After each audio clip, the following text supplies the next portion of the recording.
Hello, I'm Grant Bartley from Philosophy Now magazine, and you're listening to the Philosophy Now radio show on Resonance, or on the podcast. Today we're at the limits of science. We'll be asking, what is science and what's special about it? When does the scientific method apply? When doesn't it? And what do we do then? To help me find the answer to these and related questions, with me in the studio are Ken Jeames from Birkbeck College and the New College of the Humanities, Gary Retallick from Birkbeck and the Workers' Educational Association, and Dean Peters from the LSE. So first, just to introduce you guys, can you each tell us what's your particular interest in the philosophy of science, starting with you, Dean, I suppose, because you're nearest. I'm currently doing my PhD, and my work is mainly in scientific realism, which is basically the notion that our best scientific theories are roughly true. They describe the world as it is. Are you for or against the notion? I am ambivalent, and professionally ambivalent, yes. I give a sort of middle position. All right, that'll probably come out a bit in the discussion, I think. Ken, what's your interest in the philosophy of science? Well, I think the thing that got me most interested in philosophy of science was the notion of testability, because there are so many different theories out there, and I was very enamoured of some of the most strange theories when I was younger, for instance, Freudian psychoanalysis. But that raised questions about how do we ever know if such questions are true? And researching those kind of issues got me very heavily into philosophy of science. Okay, what is that the area you're interested in now? As far as philosophy of science goes, I'm still interested in Freud and I'm still interested in Nietzsche, but I am interested in questions of what makes for a scientific versus a non-scientific theory, and how do we test scientific theories. Okay, we'll also get into that, I'm sure. Gary, what's your interest in the philosophy of science? I think I come at the question from two positions, because I'm interested in the actual philosophical issues of what constitutes science, and whether we can actually give definitions, and indeed the whole postmodernist critique of science is something that I've read on. I'm also coming at it from the position of studying physics, and physicists, I think, have quite a different attitude towards philosophy than philosophers have towards physicists. Yeah, and looking down on them, perhaps. Yes, indeed. I mean, I think Richard Feynman once said that philosophy of science is about as useful to physicists as ornithology is to birds. So I think that is also an issue that interests me, where we actually position ourselves as scientists in relation to a philosophy. Okay, that's all stuff. So we're going to start with considering the scientific method. I found this in a book called The Philosophy of Science Teach Yourself by Mel Thompson, and his summary of the scientific method, he says, just read this briefly: in practice, the scientific method works like this. Evidence is gathered and irrelevant factors are eliminated as far as possible. Conclusions are drawn from that evidence, which lead to the framing of a hypothesis. Experiments are devised to test out the hypothesis by seeing if it can correctly predict the results of the experiment. If necessary, the hypothesis is modified to take into account the results of those later experiments. A general theory is framed from the hypothesis and its related experimental data. That theory is then used to make predictions on the basis of which it can be either confirmed or disproved. I suppose that's like a fairly standard model of what science does, but I think, Ken, you mentioned you wanted to critique that a bit. Yeah, I think it's a bit of a caricature, and especially the first part. I mean, the first part of what you read, the idea that one just collects data almost in the blue and then comes up with a hypothesis, is really what got Popper going. This is the Karl Popper, philosopher of science of last century, who worked at the LSE. Popper is probably the philosopher who's most known to philosophers, to actual working scientists. And one of the reasons Popper got so much mileage is because he made fun of that kind of philosophy. What's wrong with it then? Well, the idea that one just collects data in the blue. What kind of data? That the sky is blue? That the desk before me? Or someone who comes up with the idea that electrons are negatively charged. He looks at one electron and sees it's negatively charged, looks at another. I mean, it's just not how it works. What Popper pointed out is scientists come up with bold conjectures. It's not like they start with data, but Popper said more like they start with theory, because they've already been versed in theory and they might develop that in different ways, or that might give them an association or a new idea. The second part of that is more to the point.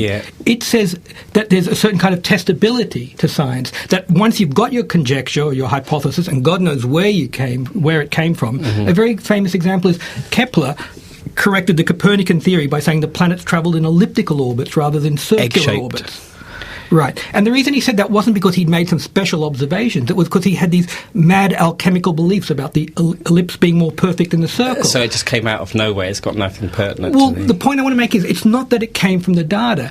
And Pop is quite right that conjectures come from all kind of crazy associations.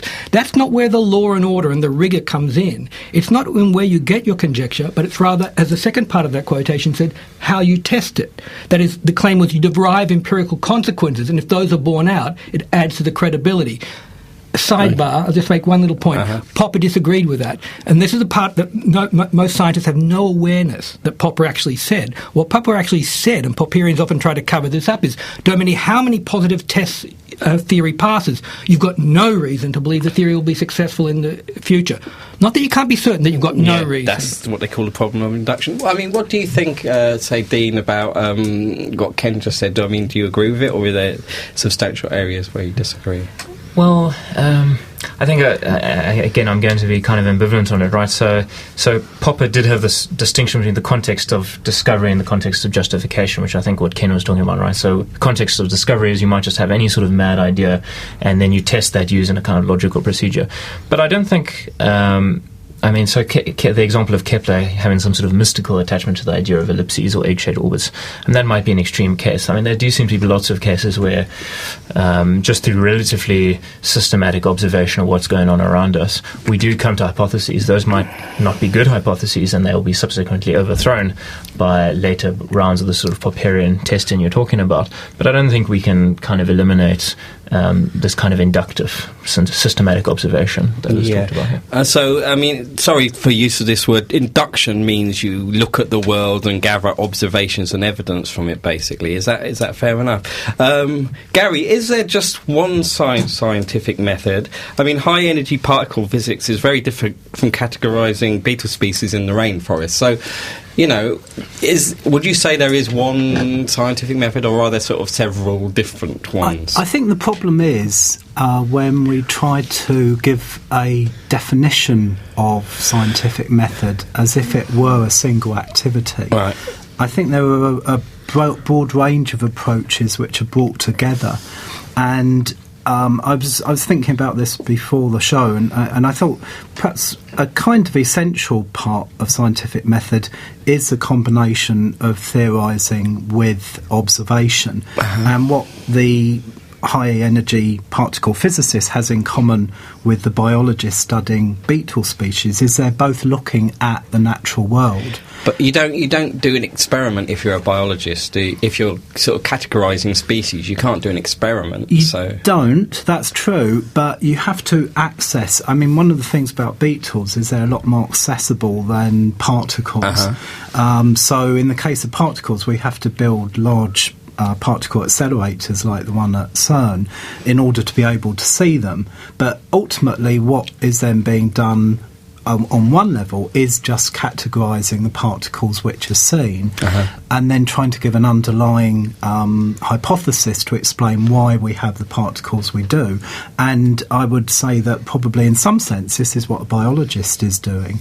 They are looking at the different connections between the species of beetles and would be looking, for example, at the DNA of those beetles, certainly these days.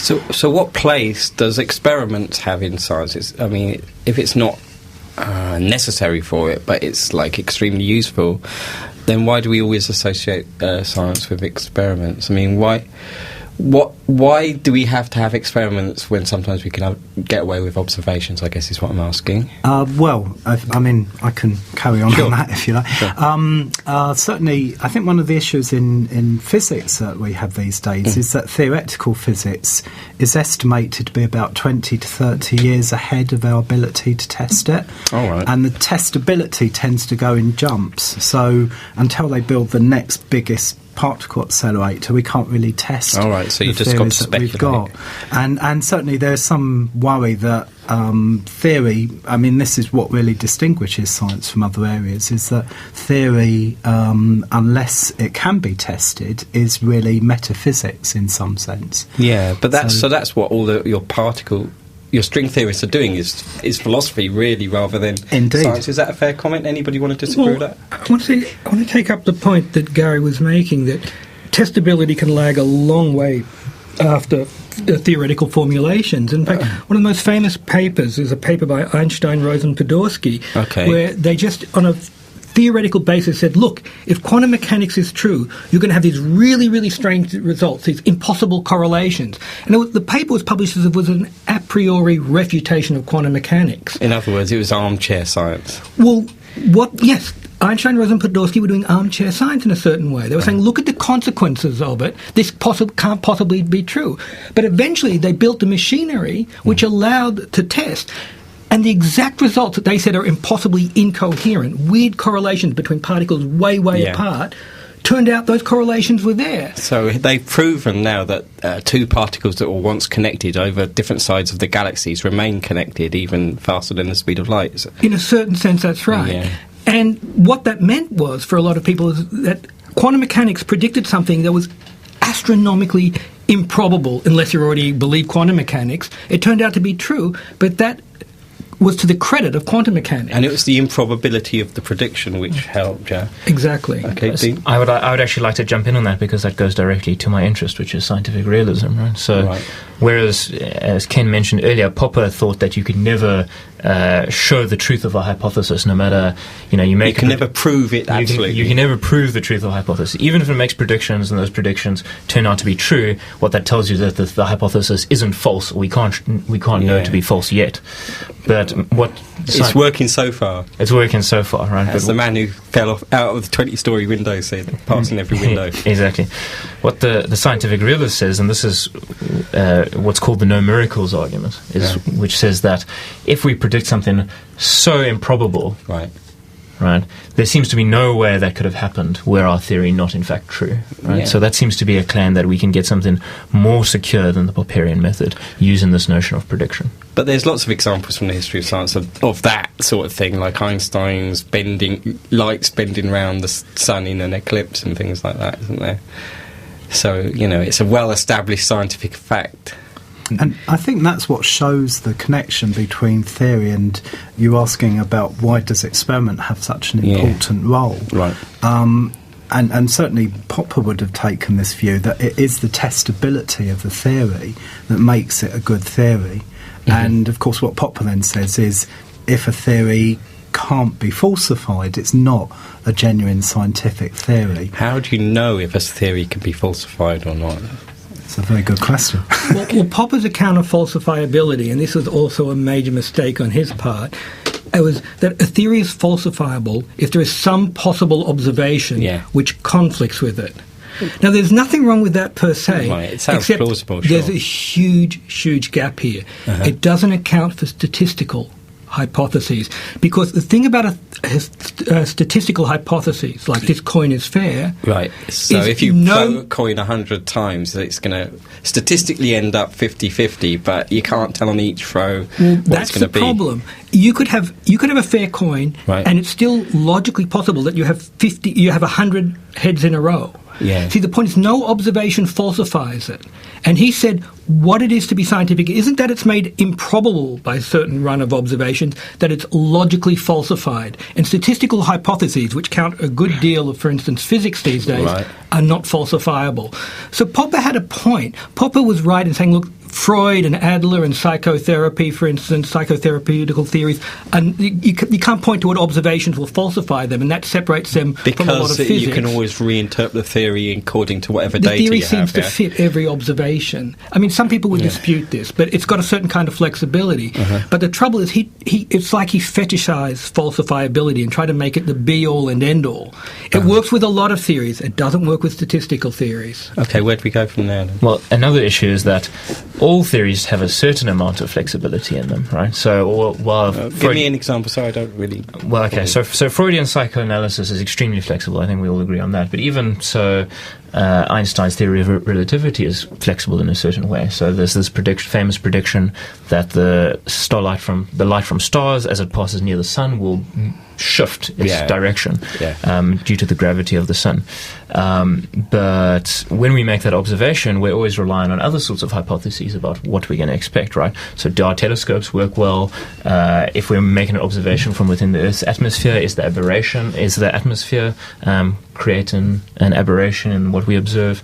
All these sorts of what's called auxiliary hypotheses, right? So hypotheses you need to put alongside your main hypothesis if you want to test it properly are involved, even when we test kind of paradigm cases of best scientific theories, right? So that's another major weakness of Popper's account, right? This kind of notion of flexibility goes a lot further than it's presented under his... Sure. Can I just... One example of that is that recent experiment with a hadron accelerator. When the result came that there were neutrinos allegedly accelerating through the speed of light, a lot of people in the profession, and you saw it on a lot of scientific blogs, said instrument failure. Yeah. So it's not like there was this decisive refutation, and this is one of the things that Kuhn has made so much mileage of. So against Thomas Popper, Kuhn, another philosopher of science, a successor, if you like, to Popper. He said Popper acts as if there are decisive refutations, and Kuhn said, well, look, it's exactly as Dean said. If you get a result that's a huge anomaly to a very well-entrenched established theory, people will plead there's some special circumstances, there's instrument failure. And sometimes they're right. Okay. Gary, as a practicing scientist, what approach do you take to this whole idea of what it is to be a scientific theory and what is needed? I think when one is doing science, one tends to work within a particular paradigm, which is Thomas Kuhn's theory is that exactly. Science evolves through paradigms or structures that sort of dictate how things are to be seen, and then you swap one for another. Exactly, that's right. And one of the things that Kuhn says is during what he calls normal science, phases of normal science, where you get the kinds of problems coming up, like neutrinos apparently travelling faster than the speed of light, but those can usually be balanced out. And a lot of science during that phase is very productive, and it produces lots of theories which do make successful predictions. Just to illustrate this, what would you say the paradigm of particle physics is now? That's, again... there's something called the Standard Model, which most physicists take as their working model.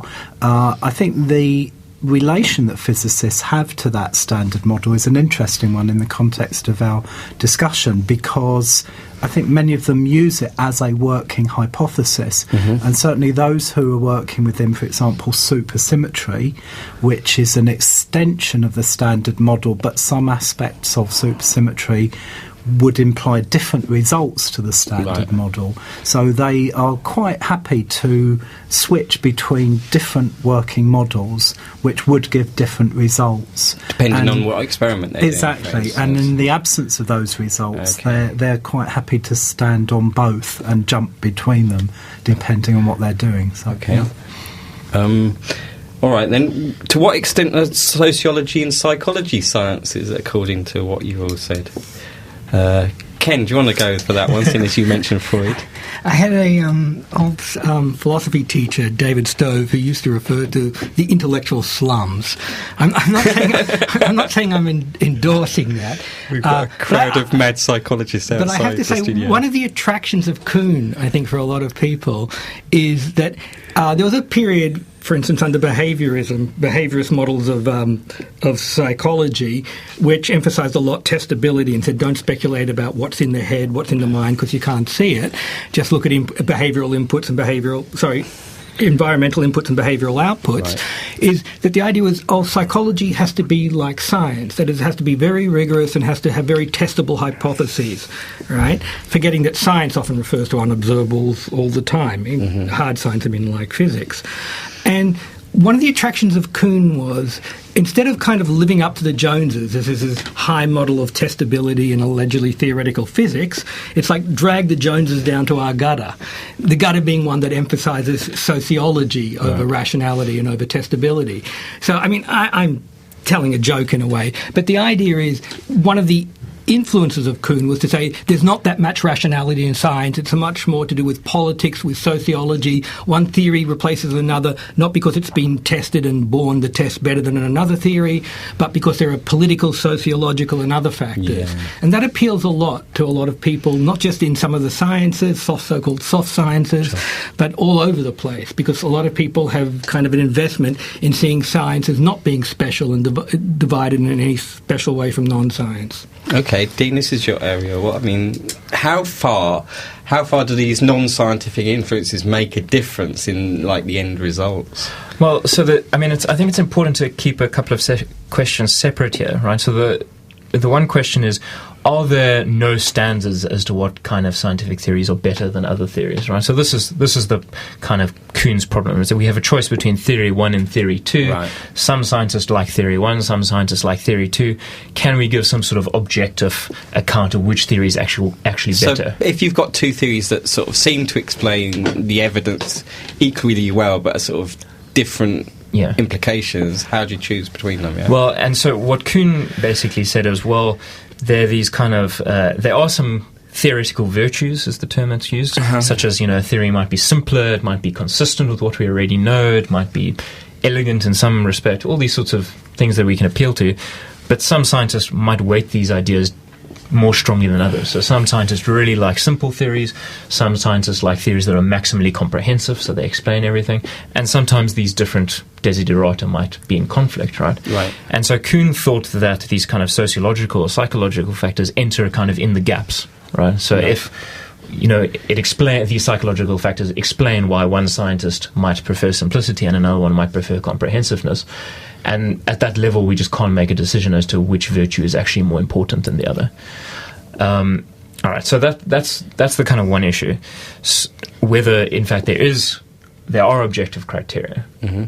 The second question is, assuming there are objective criteria, do scientists actually follow these criteria? What, for establishing the truth of one theory over another? Right, yeah. So we could as philosophers be able to say, well, here's a criterion which will always reliably tell us which theory is better given specification of two theories, but it might be the case that scientists don't actually follow such a procedure. Okay. And so there's a distinction between the philosophy and the history there. Okay, go ahead. I just want to add to what Dean is saying, that one of the things that Kuhn said is there's no simple measure of simplicity, that simplicity is often measured from within a theory, so that adherents looking at some data from different theories might have different judgments about simplicity, which seems to make simplicity subjective. But one thing, because I was quite negative about Kuhn, but one thing I want to take from Kuhn, which I think is right, is philosophers have looked for, like, the essence of scientificality, right, like a criterion of what it is to be science or non-science. Right. And I think that's a very, very bad way to look at things. I think we would have been much more sophisticated if we would have said,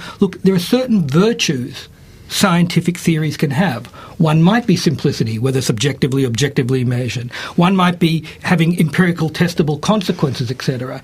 And then we can have an informed debate by saying one person counts this as science, another person counts it not as science. Is it because there's some touchstone of science, or is it because they give different weights to different scientific virtues? I think it often comes down to that. Mm-hmm. Like, for instance, the Freudians, I think one of the reasons they think it counts as a science is because it can explain so much. What do they mean by explain so much? It can fit in a whole lot of anomalous things into a coherent narrative. Yeah. And that's something that good science does. But it's not all that's necessary for science. Well, I think another thing that counts is empirical testability, which Freud has practically zero of, as far as I can tell. Yeah. So I think if we can have, instead of saying Freud is science and Freud is not science, I'd say, well, what do you count as the important scientific virtues? I think an important one is empirical testability. Yeah. I will admit that Freud can fit a lot of data into a coherent narrative, and a lot of good physics does that. There's a famous part of physics called renormalization theory, which didn't have any particular empirical consequences, but allowed us to fit two parts of physics that didn't fit together. Same virtue Freud has. But physics, the kind of physics associated with renormalization theory, does have other places where it's empirically testable, that is, it has empirical observable consequences. That's what Freud's lacking. All right. Okay, Gary, what constitutes scientific proof, and what level of proof is good enough to say that something's been established? I personally don't think you can prove something in science. Okay, then what do you do if you don't prove something? I think what you do is you get a theory which makes successful predictions on a regular basis. Right. But whether we can then interpret that theory as telling us something true about reality, I think is quite a big leap to make. Doesn't it depend on the theory, really? It does indeed. Although I suppose on some level you're always going to get problems of scepticism as to whether your observations are actually allowing you to know that something is true. So I think there's a difference between actually knowing something and believing with a lot of evidence. You're talking in a lot of generalisations. I think, there are... it's difficult to know whether string theory is true, but it's not difficult to know, for instance, whether, the photosynthesis is a true theory, for instance. Okay, yeah, I entirely take your point. I think it's that if we're working on the philosophical level, we have to make certain, in some ways what Dean is working in the area of realism, we have to make certain realist assumptions about the relation between our theory and the world. And so to say that photosynthesis is true is not the same as a mathematical proof. Yeah. So in maths you can prove that something is true, but if you're dealing with something like photosynthesis, what you're saying is that your theory is in some sense the best explanation of what we actually observe. Okay, do you agree with that, Dean? Is that a good way of saying... how would you formulate... forget the really obvious ones. Let's take something like... Schrodinger's wave equation. Which is basically an equation dictating how subatomic particles move through time or change, and they do it in a really weird way. But what's the relationship between that and reality, for instance? Well, or anything else you might want to take? So the relationship between something and reality is a kind of metaphysical question. I'd rather just stick with the notion of whether we should believe theories are true, because I think we have some sort of intuitive handle on what we mean when we talk about that. Well, what do you mean? So my view is that there's one basic criterion of when we should count a theory as being true, and that's whether it generates novel predictions. That is to say, it predicts things that, as it were, weren't built into the theory. Right. So, this is the criticism of Freud, right? Is when you construct an explanation for something, you use the fact, that people behave in a certain way. You use that fact, you put that into the theory, and then the theory regenerates the fact that people will behave in this way. So Freud can't really make any precise predictions about things, and that's why he's not scientific. Is that what you're saying? Whereas something like Schrödinger's equation, right? We can just put in some boundary conditions for a particular physical situation, apply the equation, and we predict the results that are going to happen without knowing what those results were beforehand, right? Okay. So I think that's really the important criterion in science. And in fact, that's an important criterion in everyday life, if you think about it. When we believe some hypothesis, even about what people are doing on an everyday basis, we appeal to hypotheses that explain more than kind of the information we already have to hand, right? Give me an example. Give me an illustration. So if somebody's drinking a cup of coffee in a shop, for instance. Or how about this? Here's a really simple example. So I can predict when the next train is going to arrive to Cambridge, right? How do I know this? Well, I've observed the train leaving for Cambridge on a certain number of occasions. I have a hypothesis. The train leaves at 10 minutes after the hour, every hour, right? That's a simple hypothesis. I don't have all the information, all the particular observations in there, but it generates all the particular observations that I'm going to observe, right? So there's this kind of notion that a good hypothesis predicts new information, and it also kind of unifies a whole lot of phenomena which would otherwise be disparate, right? It's not just one train leaving after another at complete random, but there's some sort of hypothesis that unifies them all. Okay, thanks. Ken, do you think there's anything more to prove for truth than good predictions? Well, you can have good predictions and be false. So really? Truth goes beyond having good predictions. The Ptolemaic system, which had the medieval hybrid of Ptolemy, which had all the planets travelling in circular orbits around the Earth, was very good at predicting what planets would be when at the night sky. Sure. Turns out it's false. But I want to come back to something Gary said. Sure. And Gary pointed that science basically can't give us certainty.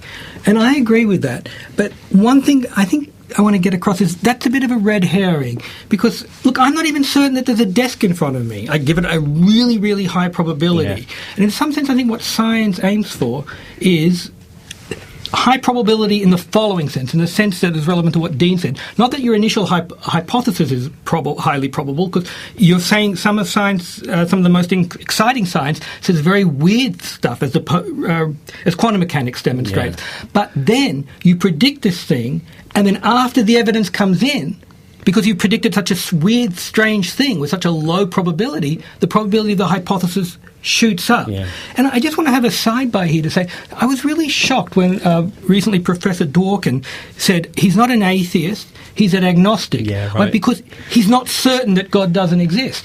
But I don't see that where that's coming from. I'm not certain there's a table here, but I'm not an agnostic about this table. Yeah. I believe the table is here. So I think this is a red herring about not being certain, and that's a grounds for agnosticism. It's like most of life, you have to act on the basis of what you've got the best reasons to believe is true. There's absolute logical proof is limited to very few things, isn't it? Possibly only mathematics, geometry, and the formal sciences. And I think that was my only issue, is that when we use the word proof in the context of science, we have to be careful about what we think that actually means. And what could you sum it up in a sentence? So, well, if we think that science can prove, for example, that ultimately everything is made of superstrings, I think we're never going to find that is actually the case. So what can we do if we can't prove? What we can do is we can make theories which make successful predictions. And I think perhaps I'm leaning... Okay, so what I'm asking, if you're not going to use the word proof, what word would you use? I think I'm leaning towards instrumentalism. In other words, that our theories work and work successfully, but we can't make a metaphysical leap beyond that to the belief that therefore the theories are actually truths about reality. Okay. So for me, so this is the realist position, which is classically opposed to instrumentalism. It doesn't have to defeat the sort of radical skepticism Ken is talking about. You know, that skepticism about, is there in fact a desk in front of me and do other people have minds? That sort of skepticism. What the realist needs to be able to show is that our scientific hypotheses can be as justified and believe in these hypotheses as we are believing in all the other ordinary stuff we believe in, stuff like desks and other people's minds and things of that nature. Okay, all right, we're going to go for a track now. This is going to be Goldfrapp and Strict Machine, of course, and then we'll talk more about science.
Hello, I'm Grant Bartley from Philosophy Now magazine. This is the Philosophy Now radio show on Resonance and on podcast at philosophynow.org stroke podcasts, and you'll be able to find about 28 of the previous shows of a variety of different topics.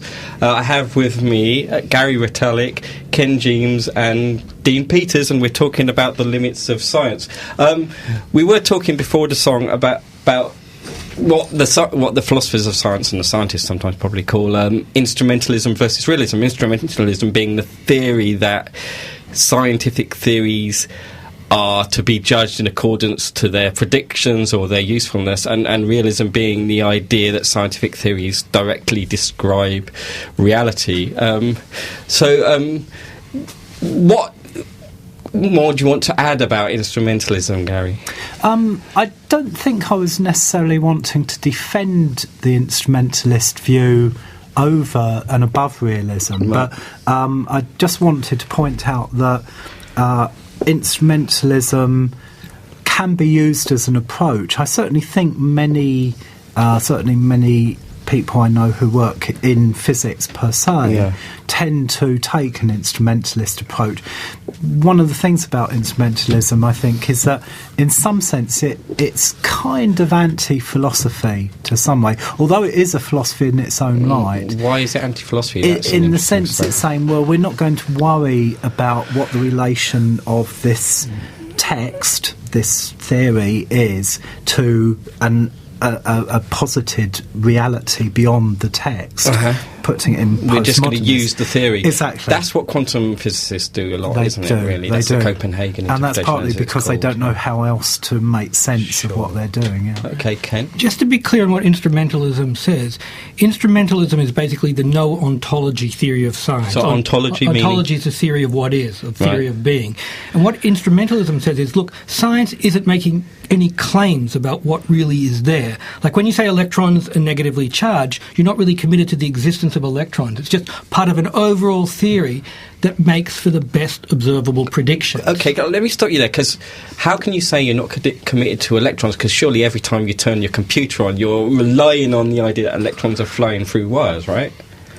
Well, not according to the instrumentalist. You're giving one of the arguments for realism, but I'm just trying to outline what the position is. And the position is, and it's very much as Gary alluded to, it's often one of the big arguments for instrumentalism is quantum mechanics, because there is no model for that. Electrons have a superposition. That's a probability being observed here, a probability being observed there. But what does that mean about their actual being?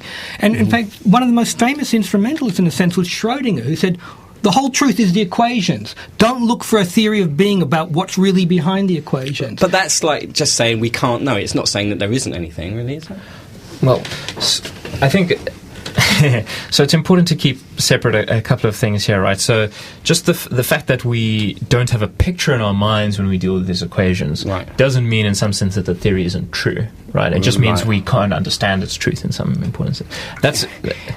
Can I translate that? Our way of imagining what the equations mean isn't necessarily how things are, but it doesn't mean there isn't some potential way of imagining how they are.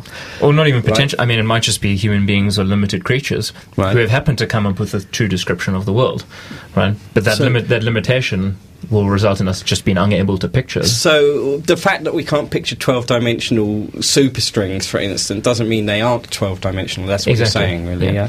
The other thing I just wanted to talk about in respect to instrumentalism and realism is we need to be careful about the notion that theories are kind of unitary entities and we either need to believe them or not believe them, right? Obviously, theories are very complicated entities, right? There are lots of bits and pieces that relate together in different ways. And bits fall off and join all the time. Around, So I think it's important that we recognise that physicists often are instrumentalist about theories, and sometimes with good reason, right? So the Standard Model, for instance, physicists have good reason to be instrumentalist about it because there are some pieces which are just logically incompatible with each other, right? We just don't. So, for instance, quantum mechanics and general relativity, right? You can't make them. General relativity describes things at very large scales, cosmological scales. Quantum mechanics describes things at microscopic scales. And when we get into the middle, we can't get a consistent account that deals with that. Both theories don't give a consistent account of the same entities. Why can't you just give a theory of gravity in quantum mechanical terms? Well, that's what people are trying to do, but they are as yet unsuccessful, right? All right. But so the important thing is that we should be instrumentalist about this theory, because we know it in some sense it can't be true. But that isn't to say that there aren't parts of the theory that are true, right? So the parts of the theory where, for instance, we give these predictions of physical constants to 11 decimal places, and all these sorts of statistics which are trotted out. We should definitely believe the parts of the theories which give us these great predictions, but without necessarily adopting a realist attitude altogether. Okay, great. All right, we're just going to move a bit into what the limits of science are. So, for instance, Ken, what's the difference between science and pseudoscience? $1 million question. Well, as we've been mentioning before, one avenue to go up to explore that question is to emphasize testability, empirical testability. And, there have been big fights between positivists, these were philosophers in the 1930s, in Vienna in particular, so-called Vienna Circle, and they talked about testing through empirical consequences and confirming a theory inductively or otherwise, and then Popper talking about falsifiability. But it's like a fight from an atheist point of view, looking at a fight between the Catholics and the Protestants. They think there's a big fight, but from a certain level of abstraction, there's a lot in common. What they emphasized was empirical testability. And I do think that's a core feature that we look for in scientific theories. Not to say that all scientific theories are empirically testable. Sometimes they're not empirically testable at one time, as we've mentioned, and later on they are empirically testable. Yeah. But having observation as some touchstone, not of how you generate the theory, but how you test the theory, is really, really important.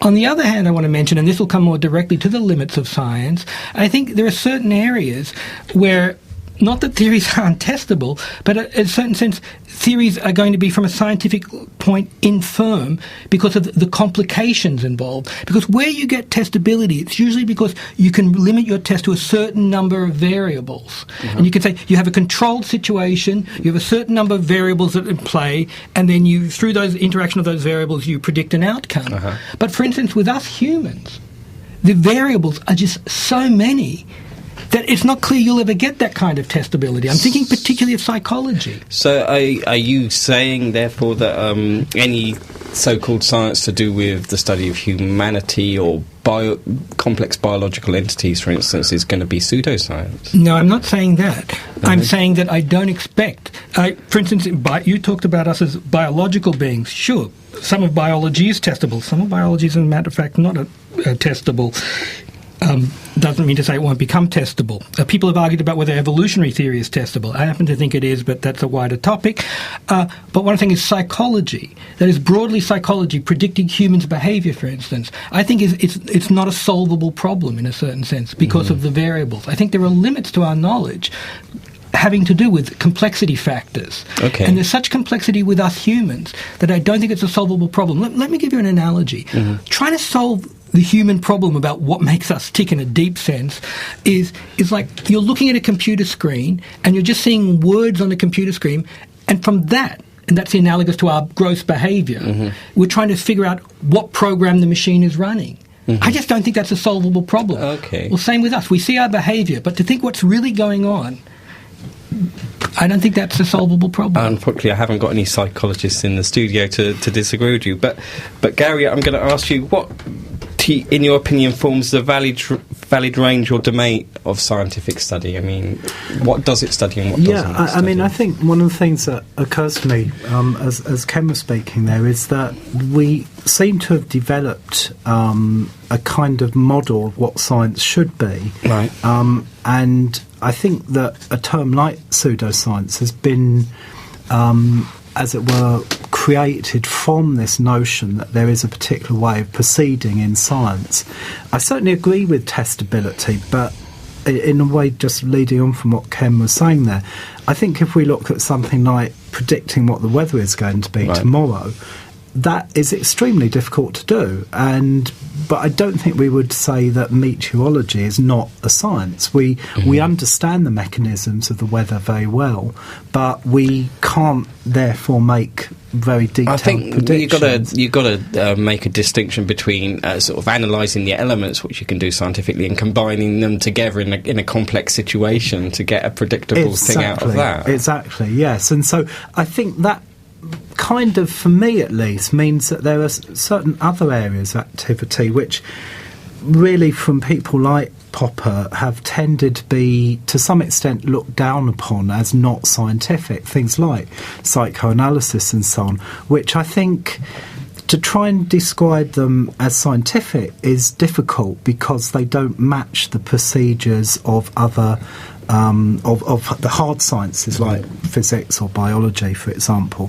But to, therefore, a term like pseudoscience is quite derogatory very often. To dismiss what is being done in those areas, therefore, somehow less useful. So you'd rather say they're non-scientific, but then they'd want to come along and say, yeah, we are scientific. I worry that there is a lack of terminology for those areas of pursuit, that we've got this kind of divide between scientific and not scientific, and if you're not one, you're the other. And I think that maybe there would be room for kind of a third area of activity, which is useful, but in a different way to what we call science currently. So as so often in philosophy, we find out that one of our problems is we've got a lack of vocabulary to deal with the concepts that we're sort of generating.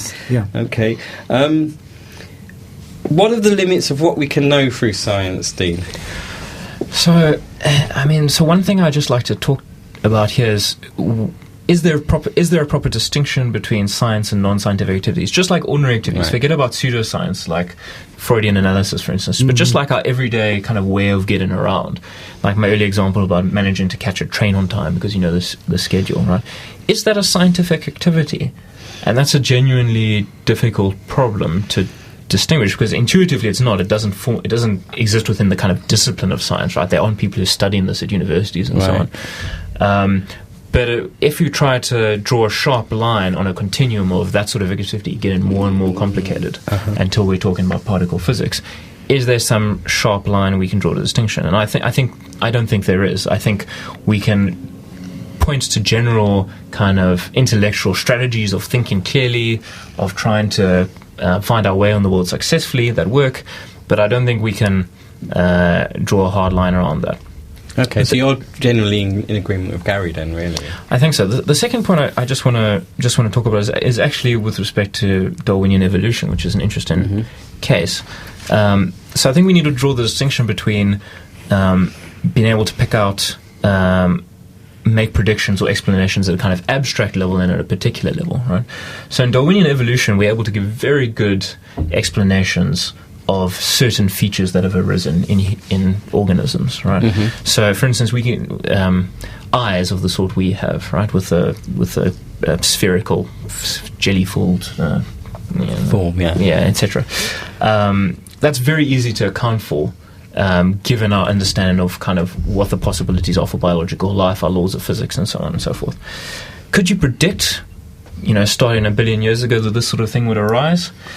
Maybe, maybe not, right? And certainly if you get a more specific level, we can't predict what's going to happen except in a very narrow range of cases, right? So we can predict if we put bacteria in a culture and we put steadily increasing amounts of antibiotic into that culture, they'll steadily accumulate resistance to antibiotic. So we can give that sort of prediction at a general level. What will be the exact mechanism of that resistance? Often we don't know. So doesn't this sort of spoil what you were all saying earlier about prediction being so important? I mean, if the theory of evolution, you can't make predictions, by that criteria, it's not a science, though, is it? Well, so we can make a prediction at the general level, but not necessarily at the specific level, right? So but you can do that with Freudian psychoanalysis, so... well, I mean, maybe you can't. I mean, that's what we have to have a disagreement about. Yeah, you can say, like, okay, this man's acting in this certain way, so therefore we can say he had this sort of relationship with his with his mother or his father, and then you can find out if that's true or not. Right, but so the criticism of Freudian psychoanalysis is that it could explain what happened either if X happened or if not X happened, right? So we say, okay, given the fact that he had such and such a relationship with his mother, we can predict either that he'll be, I don't know, very aggressive and unfriendly, or that he'll be very, passive and friendly, and both of those are explanations that arise from the same basic fact. I mean, so that isn't a prediction. Okay, fair enough. All right, Ken, what sort of question can science answer, and what sort of question can't it, if any? It's certainly a question that I can't answer. All right, then. That is, we don't know what science will and will not be able to answer. What sort of range of questions are there? I suggested that probably because of the huge number of variables involved with humans, right, that in some sense the solution to predicting our behaviour, there is no scientific solution to that. But I just might be very wrong about that. They might find ways of simplifying, etc. So to predict the limits of science, of what domains it will cover in the end, is very, very difficult. I have my educated guess that it won't cover us. Well, I was going to sort of say, look, maybe we can't predict individual behaviour because we'll never know enough about all the factors that go into influencing an individual's choice, but surely we can predict statistically the behaviour of, say, 1 million people of a certain class or something like that. So there are levels of prediction you can do with human beings still, no? Yes, it's called the dismal science, economics. But look, even to go against what I just said, and to echo something Dean said, in some sense there is a psychology that predicts fairly accurately what people will do. It's called folk psychology. Like, it's a folk psychological prediction that you guys aren't going to suddenly become violent towards me. Right? Well, and it's based on various factors, etc. And I hope the prediction turns out to be successful. But we use folk psychology, like my students predict that I will turn up to my class tomorrow. Right. So, yes, human behaviour is in some gross way predictable, but what really might count is that it doesn't add up to a systematic, organised body of knowledge. And in that sense, that might be one of the things we look for in science. It's one of the standard definitions of science, that it's a certain kind of systematization. And folk psychology resists that kind of, though it can be very accurate, resists that kind of systematization. So systematization is equally as important as predictability and testability, right? It's one of the points I wanted to get at there. Okay, fair enough. Finally, we've only got a few minutes left, but okay, Gary, given the Frankenstein or Brave New World type problems with science, what we can call its inevitable dubious consequences, what limits should be put on scientific research, do you think? I think that's a very difficult one, because one of the areas that science doesn't seem able to address is the area of ethics and how we should behave. I think scientists, in a kind of abstract way, can provide certain, as it were, technological solutions, but then we need some other method of assessing whether those solutions are actually acceptable. So, for example, genetically modified food, I think science can certainly produce food which is genetically modified, but we then have some other range of criteria that we need in order to make the assessment of whether we should be doing that.